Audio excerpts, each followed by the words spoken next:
Is it live? Yeah. What you gonna tell me? It's too short. I just want to see. Let me see. Yeah.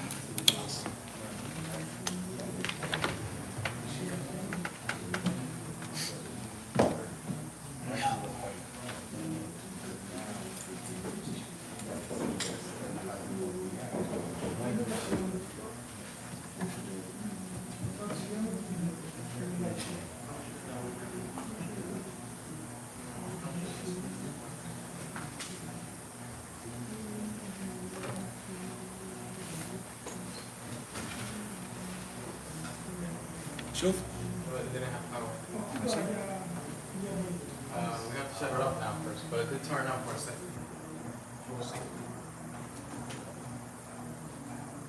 Cave whore. We have to now pair it up with the phone. Why? It works the first time you control it through an app. Yeah, so that's the only thing. We have it says it needs network, but let me see. Okay.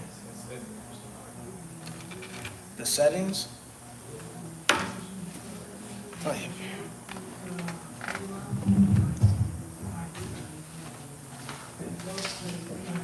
Okay, now turn on your web hotspot. You can connect to you. Yeah. You only need, it's only needed for initial parents. Bismillahirrahmanirrahim.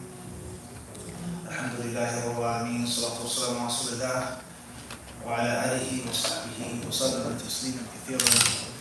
Amma ba'd. Assalamu alaikum wa rahmatullahi ta'ala wa barakatuh. Tonight's lesson is on Lu Lu Wal Marjan فيما اتفق عليه الشيخان. Compilation of hadiths from Sahih Bukhari and Sahih Muslim of Sheikh Muhammad Fawad Abdul Baqi, Allah have mercy upon his soul.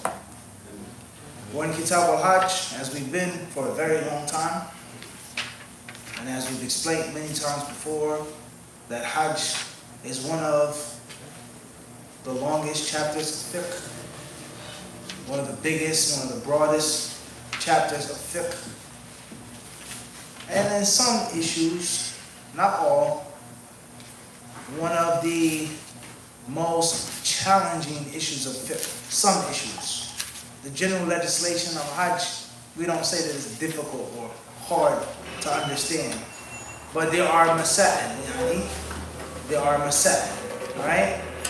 And we've explained this before, and how the Salaf al-Salih, radiallahu anhum, how they looked at the one who was faqih of Hajj, of the manasik. Tawheed, khairan inshallah ta'ala. Chapter number 78 states, Babun لا يحج البيت مشرك ولا يطوف بالبيت عريان وبيان يوم الحج الأكبر. حديث أبو بكر الصديق أو حديث أبي بكر الصديق رضي الله عنه عن أبي هريرة أن أبا بكر الصديق رضي الله عنه بعثه في الحجة التي أمره عليها رسول الله صلى الله عليه وسلم قبل حجة الوداع يوم النحر في رخط يؤذن في الناس ألا لا يحج بعد العام مشرك ولا يطوف بالبيت عريان. Chapter 78, volume 1, page 429 states, no mushrik is allowed to perform Hajj of Kaaba, and no one should perform tawaf of Kaaba in a naked state. And the description of the day of Al-Hajj Al-Akbar, hadith number 854, is narrated by Abu Hurairah radiallahu anhu in the year prior to the last Hajj of the Prophet sallallahu alaihi wasallam. When Allah's Messenger sallallahu alaihi wasallam made Abu Bakr the leader of the pilgrims, Abu Bakr sent Abu Hurairah with a company of men on the day of slaughtering.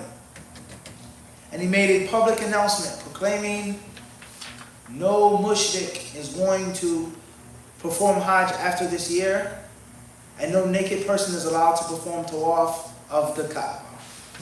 Khairan inshallah. Al-Muhim, the chapter heading gives three rulings. Number one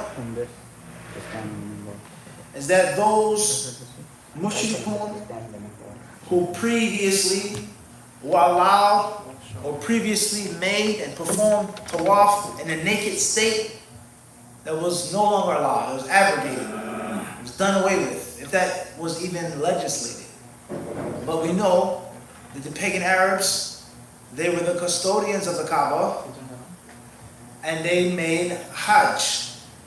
They worshipped Allah, the Sublime and the Exalted. They were not total rejectors of Allah. They knew who Allah was, they loved Him, and they worshipped Him. And of course, their main problem was that they made shirk with Allah. They were polytheists. They knew that Allah was the biggest deity, the greatest deity, the only real true deity for real.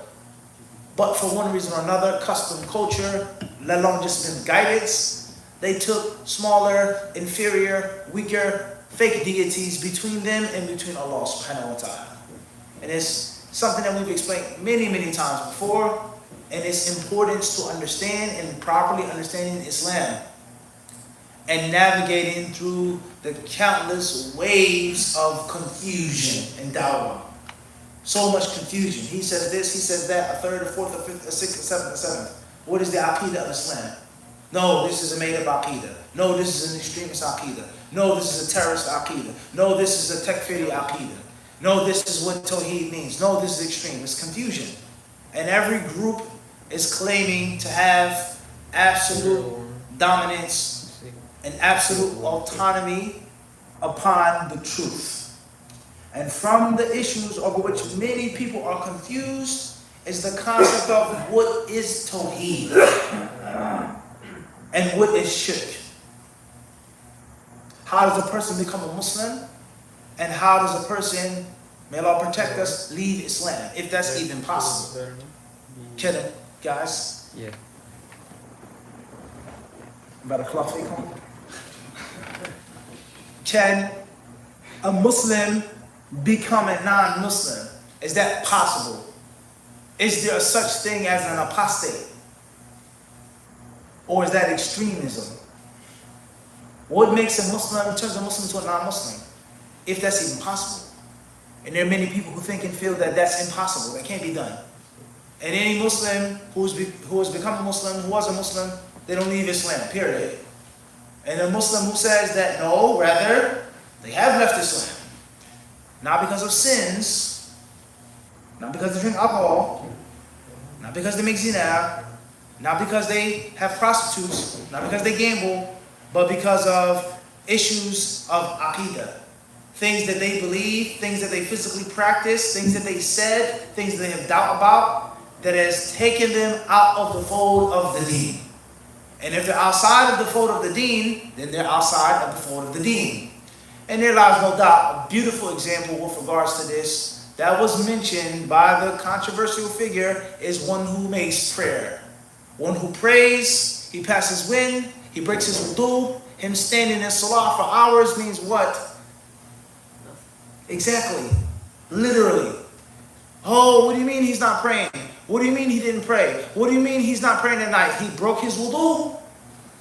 His tahara fasadat khalas. So he left his pure state into an impure state for something that he did. His prayer at night is of what? It's of no value. And the same applies to someone's aqidah. Islam, they do something, say something, believe something, don't believe in something, make fun of something, that has now taken them from the fold of Islam. It's taken them outside of the fold of Islam. Is that correct? Is that wrong? Or is that extremism? Great deal of confusion concerning this, right? From the problems, from the reasons behind this confusion are issues like this. Is what was shirk to Quraysh? Was shirk outward, flat rejection of Allah? They didn't know who He was? Or was shirk one day I worship Allah and one day is Lat and Uzza? One cow is slaughtered for Allah and another cow is slaughtered for this goddess. You understand this? So some people, they come and they say that Tawheed is knowing that Allah is the only creator. That's it. Tawheed is to realize that Allah is the most powerful. Khalas. That's what Tawheed is. And shirk, they say, is only worshiping idols. That's it.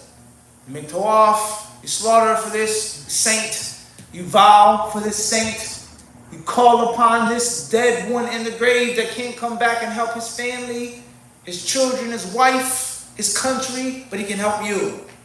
and guide you and cure your sick and give you victory on the battlefield. And when someone speaks out against that, they say, oh, that's extreme. There's takfir. Oh, that's such and such da'wah. Or that's such and such da'wah. These are Muslims. You can't say that about them. They say, La ilaha illallah Muhammad Rasulullah. Look at their names. Look at the foods that they eat, the clothes that they drink, the clothes that they wear, etc. And they'll understand that Tawheed isn't just knowing Allah. It's much more than just acknowledging Allah as being Al-Khalaq Al-Alim, Al-Qadir Al-Ikhtira', the most omnipotent, he who brings something from nothing. It's deeper than that. And the mushrikun, with this proofs such as these, no mushrik is allowed to make tawaf again. Why would a mushrik make tawaf around the Kaaba if he didn't know who Allah was? Proving that the mushrikun did what? They knew who Allah was and they worshipped him. They had things that remained from Ismail. Everyone understand this? And the Prophet ﷺ, he didn't come to change and fix everything, but he came to fix and change certain things. And from that was the aqidah of shirk, the practice of shirk, their superstitions, the angels are Allah's daughters, we have to make tawaf naked, etc., etc., etc. Right? So it's a great deal of confusion, a great deal of fanaticism, a great deal of bigotry. This party, that party, this group, everyone claims to have the absolute truth. So it's utterly important for us to have an even stronger connection with the kitab and with the sunnah directly. From the organic source, as we said, taking the turnip, the carrot, and taking it right out the ground with the dirt, washing it off ourselves, cutting it up, and putting it into our salad bowl ourselves. Grow our own fruits and vegetables. Pesticides, chemicals, who's doing this? We know what went into it because we grew it directly. And have a good, thorough understanding of the seerah of the Prophet ﷺ. Because someone can come along and say, the pagans, they worshiped idols and they didn't believe Allah. Someone can come along and say, the reason why they were mushriks because they believed that there was another creator besides Allah subhanahu wa ta'ala. And those who say other words, they're extremists, takfiris, etc., so on and so forth. And then another person comes, dressed in a certain way, with a beard a certain length, and a sajda mark a certain way, and he comes along and says, anyone who says that this person is a kafir, anyone who says this is an apostate, whether it's a leader or the led, is khawarij. Khawarij, yani. He's from the dogs of the hellfire. He's a takfir. He's a khariji. And they don't understand these masakin, these mentally poor people don't get it. As the Ahl Sunnah wal Jama'ah, when they spoke on not making takfir, وَلَا نُكَفِّرُ أَحَدًا مِنْ أَهْلِ الْقِبْلَةِ بِذَنْبٍ اسْتَحَلَّهُ, because of a sin that he made. They were not speaking about those who have left Islam because of their aqidah or their, whatever they did that had nothing to do with ma'asi, sins. Someone who drinks alcohol, they walk down the street, they know that they're wrong. Nah, لَا نُكَفِّرُهُ. We don't say he's a kafir. His iman is weak. His iman is low, as the Prophet ﷺ tells us. When the zani makes zina, he isn't a believer. It's clear. Someone goes to the casino, I want to gamble. I know it's haram, but don't be the religious police today. Allah guide you. That's haram. You shouldn't do that for Allah, but he's still a Muslim. We don't say he's a kafir. Then someone comes along and says that the Quran needs reform. Different story. Someone comes along and he systematically does away with Allah's deen, Allah's sharia, changes this, so on and so forth, those issues. That's a what? Different story. Someone comes along and it says it's okay to give this act of worship to this saint, to this mashhad, this shrine, this grave. Tawaf around the thing is not shirk, it's not kufr. You make tawaf around the Kaaba, right? Worship it. So therefore, we make tawaf around the graves. It's not kufr and shirk, and if you say it's kufr and shirk, then you're this and you're that and you're this. That's a different what? Different story. A system says, I don't have to wear hijab in 2022. Because of this, because of kada, because of kada, because of kada, because of kada. It's an argument. Versus she just flat out says hijab is not mandatory, period. I know what it says in the Quran, but I don't have to do it. That's a what? Different story. Versus a sister who goes outside, goes to work with pants and a shirt, her hair is out, she says, astaghfirullah, I'm going through something. I had a bad experience when I wore hijab. I was abused by my stepfather when I wore hijab. That's a what? Different story. So beware of mixing and jumbling things together recklessly in the name of the son of a salih. The Salaf al-Salih's methodology is not a methodology of mixing and fumbling and jumbling. It's not apples and ears and pears, all one fruit. Making takfir from sins, no. Making takfir because a person is doing shirk akbar publicly, openly, is what? Everyone understand this? Let alone the double standard and the hypocrisy of so many people. And if you look throughout the history of the Muslims, you'll find countless fatwas from countless muftis of countless empires and countless dynasties. They legalized the fighting and killing of their opponents who said, La ilaha illallah Muhammad Rasulullah. That's a fact.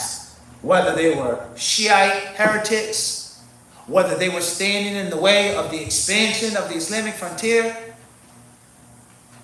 whether it was a civil war, a fight for the throne within this empire and this dynasty, the fitna had to be quelled, the rebellion had to be stopped. Al-Muhim, the mufti of that empire, he said what? You can fight them, you can kill them, you can spill their blood.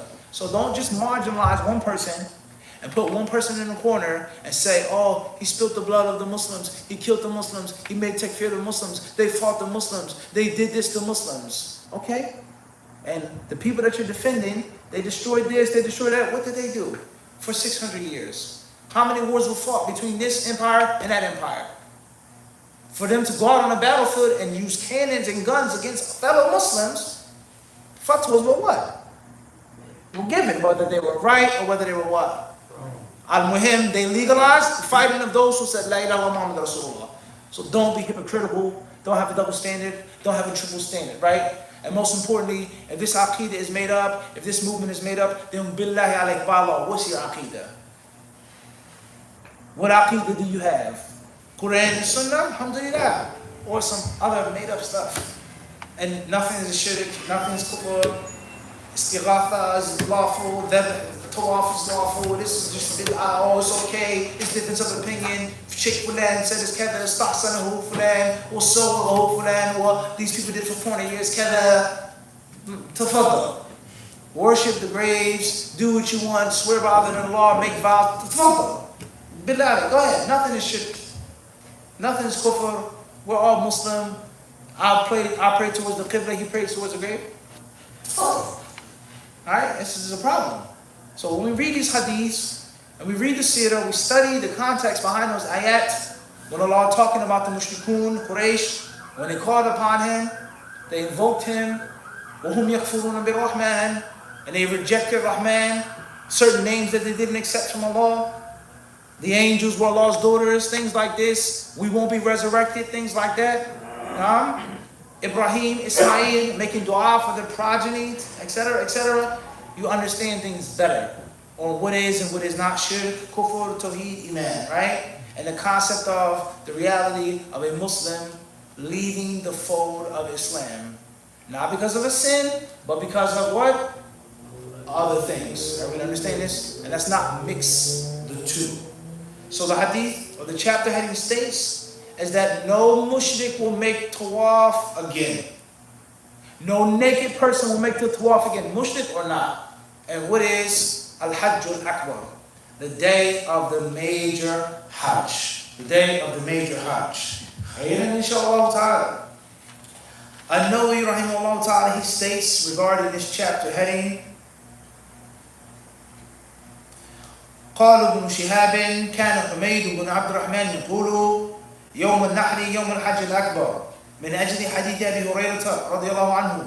معنى قول حميد بن عبد الرحمن إن الله تعالى قال وأذان من الله ورسوله إلى الناس يوم الحج الأكبر ففعل أبو بكر وعلي وأبو هريرة وغيرهم من الصحابة هذا الأذان يوم النحر بإذن النبي صلى الله عليه وسلم في أصل الأذان، والظاهر أنه عين لهم يوم النحر فتعين أنه يوم الحج الأكبر ولأن معظم المناسك فيه، وقد اختلف المراد بيوم الحج الأكبر فقيل يوم عرفة، وقال مالك بن الشافعي والجمهور هو يوم النحر، ونقل القاضي عياض عن الشافعي يوم عرفة، وهذا خلاف المعروف من مذهب الشافعي. قال العلماء وقيل الحج الأكبر للاحتراز من الحج الأصغر والعمرة، واحتج من قال هو يوم عرفة بالحديث المشهور أو بالحديث المشهور الحج عرفة والله أعلم. An-Nawawi, he speaks on and he discusses what the scholars of Islam say regarding this hadith and other hadiths, let alone the ayat in the Quran that talk about the day of major Hajj, such as Surah Tawbah. And an announcement from Allah and His Messenger to the people that, so he says the majority of the ulama who view is that Hajj, the day of Hajj al-Bakr is Yawm al-Nahr, the day of slaughtering, which is what day in Dhul Hijjah? The 10th day. Some scholars, they say it is the day of Arafah. Some say it's the day of Arafah. And that was the view of some of the ulama of Islam. Some say it was Arafah, and most say that it is An-Nahr, Yawm al-Nahr. Khayr, inshallah. And the reason why they call it Yawm al-Hajj al-Akbar, the day of major Hajj, is to distinguish it from the day of minor Hajj, which is Umrah, or the lesser Hajj.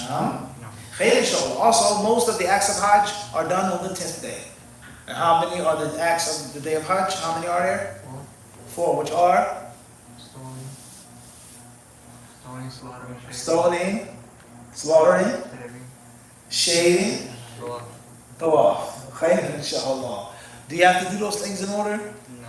Should you do them in order? Yes, inshallah. We studied all of that in detail. Khayr, inshallah. He said there, قوله صلى الله عليه وسلم لا يطوف بالبيت عريان هذا إبطال لما كانت الجاهلية عليه من الطواف بالبيت عراه واستدل به أصحابنا وغيرهم على أن الطواف يشترط به ستر العورة والله أعلم. And when the Prophet صلى الله عليه وسلم said no mushrik is to make Hajj, tawaf, no uryan, no naked persons to make tawaf, is going against the superstitions and the baseless practices of the mushrikun. They would make tawaf and they would take their clothes off. And they would make tawaf naked. And the reason why they would make tawaf naked is because they felt that they were dirty and that they had to make tawaf. And from the things that they had to get rid of and get out of were the sinful clothes. And they had to stand in front of Allah in the pure state with nothing in them. Right? And the Prophet ﷺ, he abolished this. No longer. Some scholars say is that this proves is that covering the awrah is a condition of tawaf. They've extracted from that. And there are other conditions of tawaf, things that are mandatory and obligatory. Some things the ulama agree on, other things they differ, such as wudu. They have to have wudu when you make tawaf, or is it lawful to make tawaf without wudu? So on and so forth.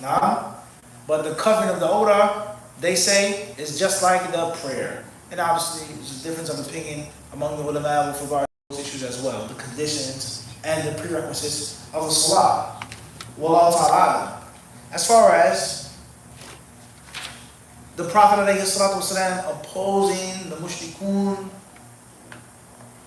then there are too many examples of that in the sunnah of the Messenger of Allah. Too many hadiths in which the Prophet ﷺ intentionally, systematically, whenever he could, oppose them, he would oppose them, the mushrikun. And he also warned his companions severely from imitating the ways of the Jews and the Christians. And there are many narrations from the Sahaba with regards to going against the ways of the Ajam. Iyaka, he says, beware of the Zayyul Ajam, the clothing, the style of the non-Arabs. And what's meant by that is that at that time, the Muslims were predominantly what? It's a fact. They were the Muslims at that time in that region. They were the Muslims. So the different conquests, the different emissaries that were sent to different lands, so on and so forth, in most cases they were sent to non-Arabs.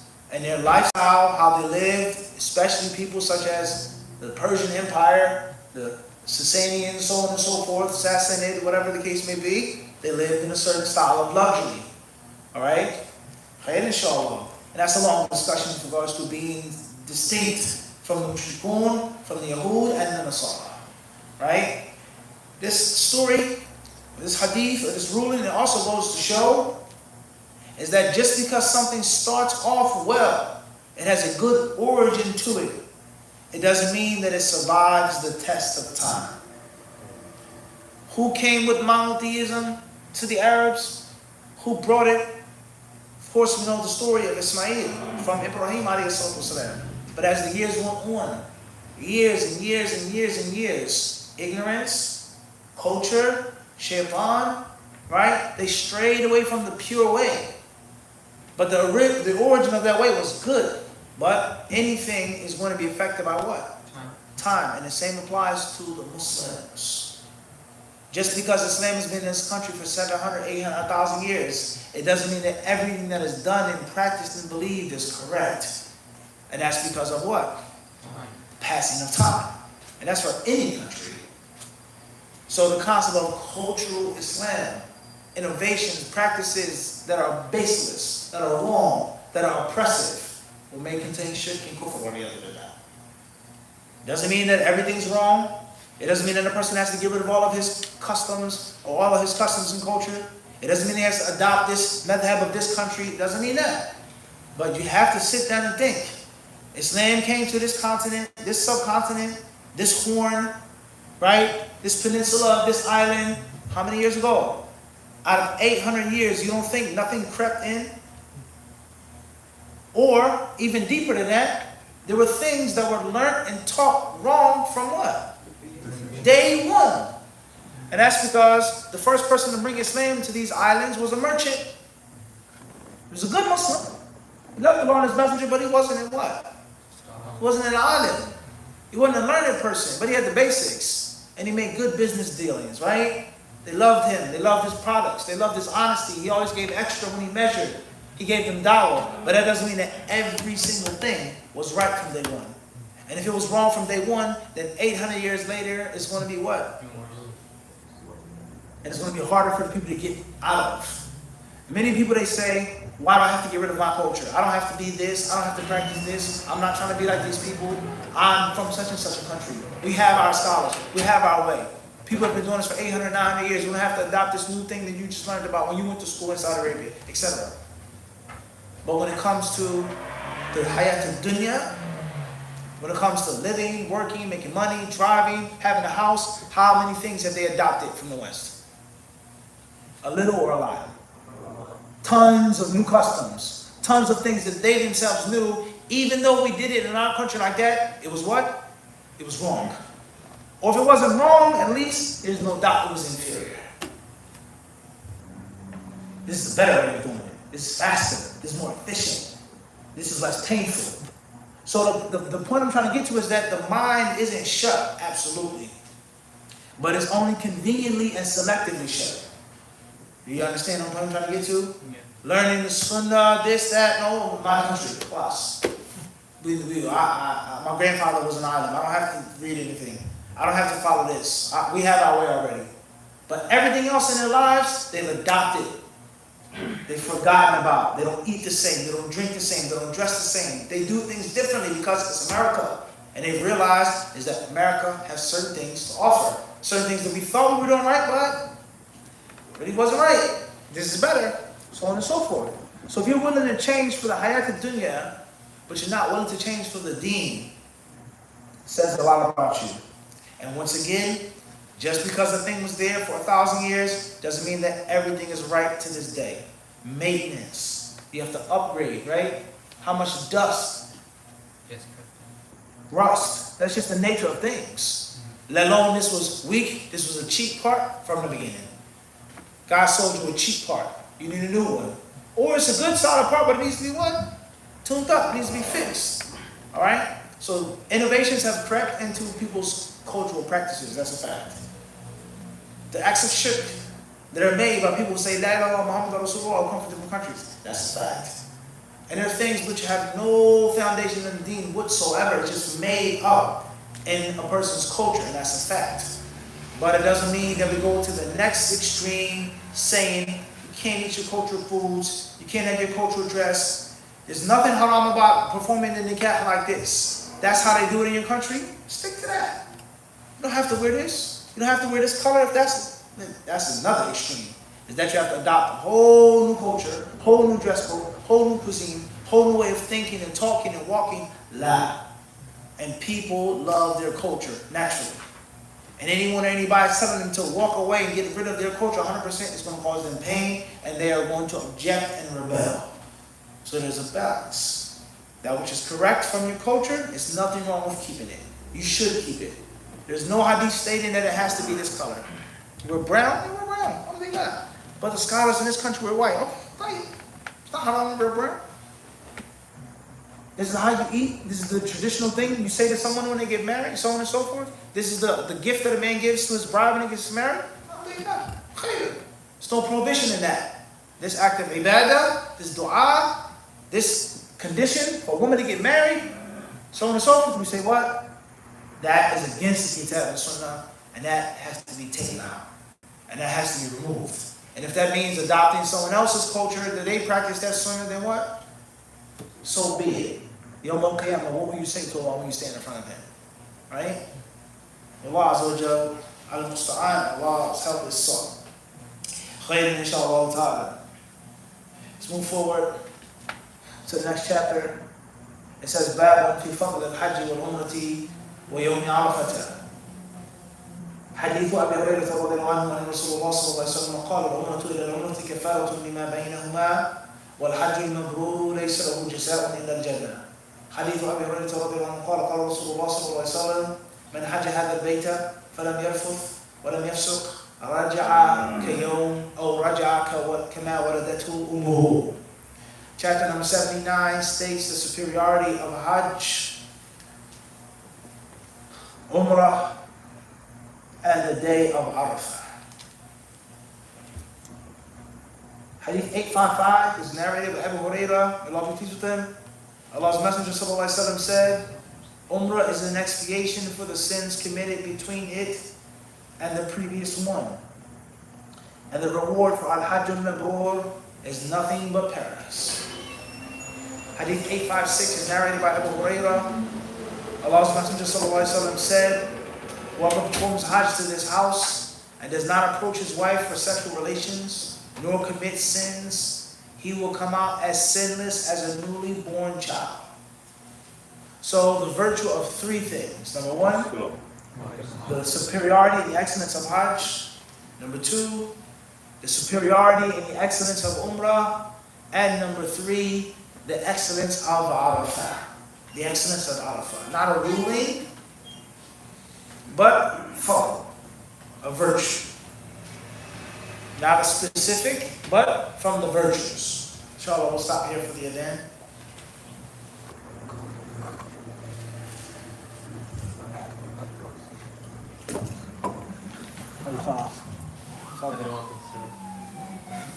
Allahu Akbar, Allahu Akbar.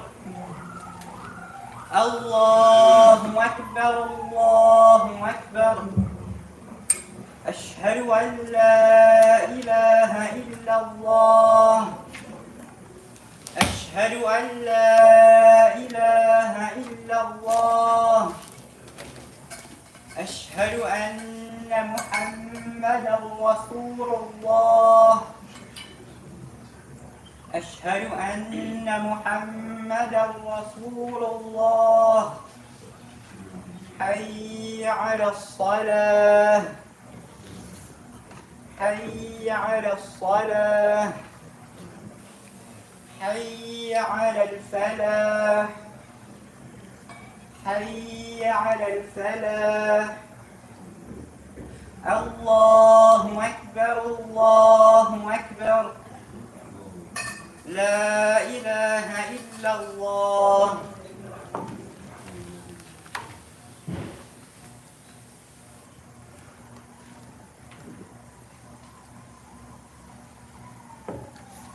Inshallah, we'll stop here. Hopefully after Salat al-Isha, we'll come back and take some questions by the permission of Allah subhanahu wa ta'ala.